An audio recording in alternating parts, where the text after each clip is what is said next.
Welcome back to the Art Crucible, guys. Alright, so we're back at it again. I've got some areas fleshed out, got the umbrella nicely covered. Just working on here, as you can see, the modeling of the face. I'm not really going or thinking about any details. I'm just trying to get the sort of a two-value block in. I found this one pretty challenging just because of the lighting.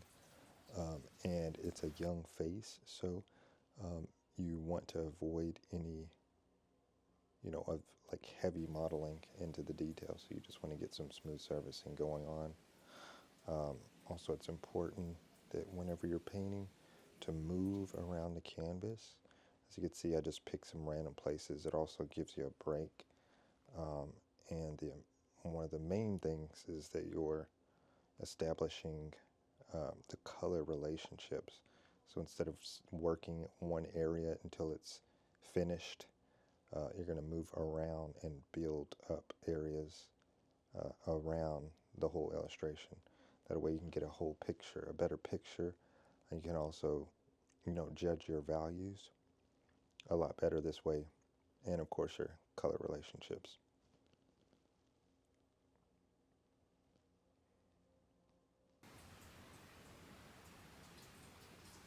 All right, and so yeah, I'm just working in the proper blues. I had a lot of puddles, trying to get that purple violet match, and also getting ready for the transitions. Okay, and yeah, just want to stress the importance of taking a break. It's easy to really get locked in, and because you're in a battle. That's what it feels like. It's like it's not, like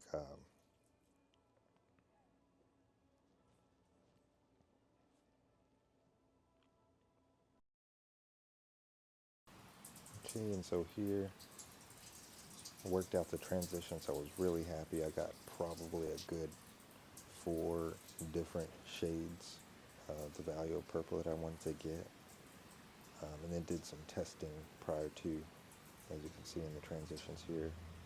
And I added some got some nice plums by adding that permanent rose. That wasn't in the reference, but it felt nice to add that. See, you got like a three color transition.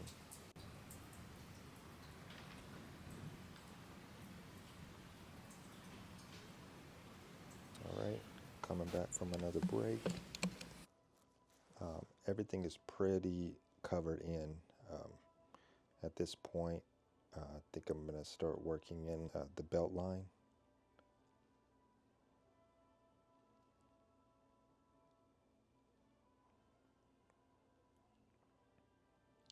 Yeah, guys, and this was extremely challenging, not only in just the actual work that you're doing itself, but how I was going to record the audio. If I was just going to go on full on and paint and just forget about everything and then do what I'm actually doing right now is just a Audacity voiceover recording, and I'm just literally watching the video over with some footnotes to talk about.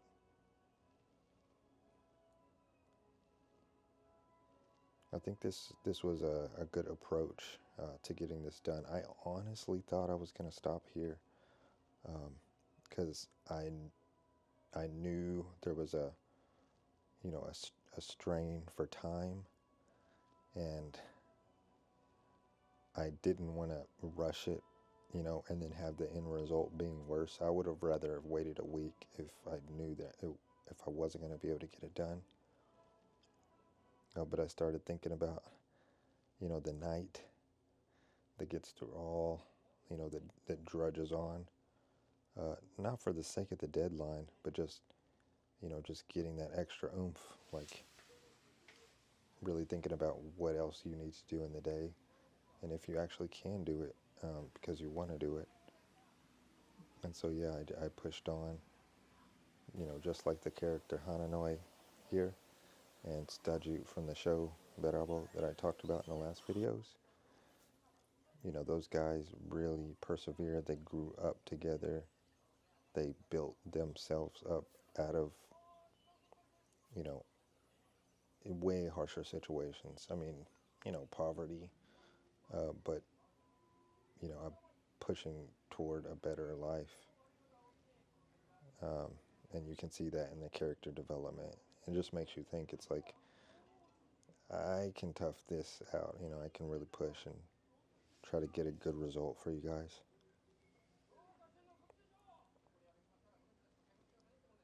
So here I'm trying to work out those the light and shadow of the umbrella. I kind of sped things up because it's different than digital painting. Well, as far as like recording is concerned, it's hard. Uh, Paintbrush strokes and thought is a lot different than control. You can't really control Z on an oil painting. And it's another layer of pressure when you're recording yourself. So there's like points in the video where I've thought to speed it up, and then other areas where I was like, okay, I think I can try to clip these and show certain areas that I thought would be interesting.